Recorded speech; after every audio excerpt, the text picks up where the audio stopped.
哇！輝仔話你知，嗱呢一集咧就係期待咗已久嘅呢個招拉篇啦。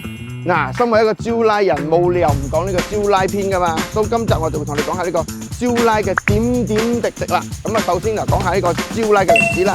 咁招拉即係我哋咁馬來文就叫做 Cheras 啦。OK， 咁啊，亦都係馬來西亞最早期嘅一個城市嚟嘅。咁我同你講下啦 ，Cheras 點解叫 Cheras 啦？好多人都唔知道啦嘛。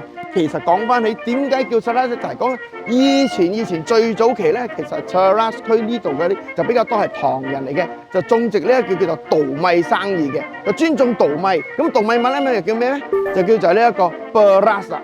咁啊 beras， 有啲唐人就可能叫下歪下就叫做 beras， 咁就變成咗叫做 Cheras 啦。OK， 咁呢一種講法係唔係堅嘅？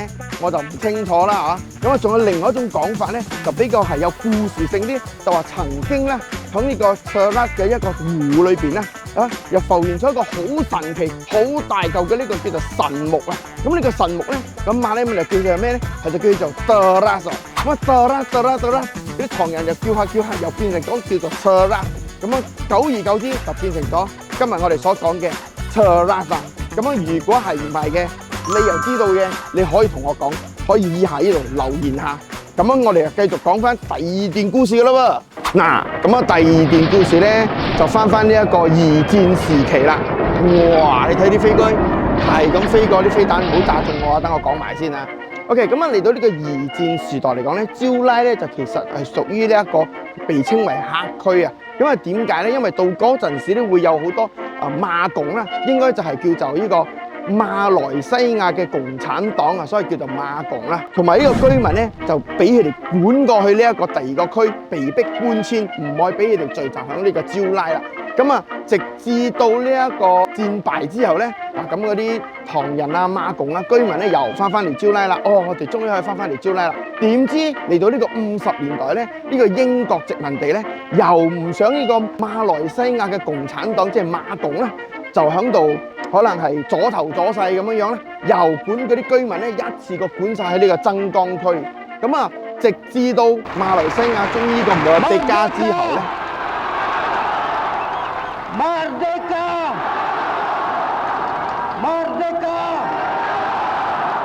咁啊，馬來西亞自己話翻事咧，嗰啲唐人咧，足之都可以翻嚟呢個招拉區，就直至到而家啦。嗱，年紀細嘅你係咪唔知咧？嗱，咁樣到最後咧，又講翻響現實啲噶啦，我哋又唔再講啲二戰時代嘅嘢啦，就講翻係個地理位置咧。咁啊，其實招拉咧就響呢個吉隆坡呢個東南方嘅，係相關呢一個暗邦係直接連接㗎。咁啊，同呢個暗邦有好多相似之處啦。咁啊，最主要佢哋嘅道路咧就係呢個扎蘭暗邦嚟嘅。嗱，咁講到 Cheras 區咧，其實佢係好屬於呢一個吉隆坡區，同埋屬於呢個雪蘭莪區咧，係同時間擁有嘅。所以喺呢個 Klang Valley 裏邊咧，係佔咗一個好重要嘅呢個區域㗎。咁你講到佢有幾大嚟講咧，其實真係好大㗎。佢主要係呢一個44平方公里啦，人口亦都係一個44萬呢個人口㗎。咁佢喺呢個北邊嚟講咧，就屬於係暗邦嘅；佢嘅南邊咧就屬於係呢個卡爭啦。咁啊，單呢一個區域嚟講咧，係相當之嚴密，亦都係比較多係屬於華人區啦。齋你計呢個花園啦，都有50個咁多。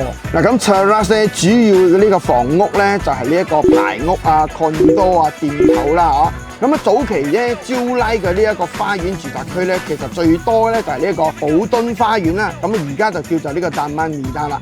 然之後咧就係呢個幼力花園啦。咁而家咧就叫做呢個Taman Cheras啦。仲有呢一個Maruli花園，即係而家嘅Taman Maruli啦。咁啊，仲有呢個大同花園啦、康樂花園啦。當然康樂你就知道邊度白沙馬欄最長嘅地方啦。咁啊，開發至今咧，分佈喺呢個招拉各個地區嘅花園咧，真係超過50幾個啦。咁當中有包括以下呢啲啦。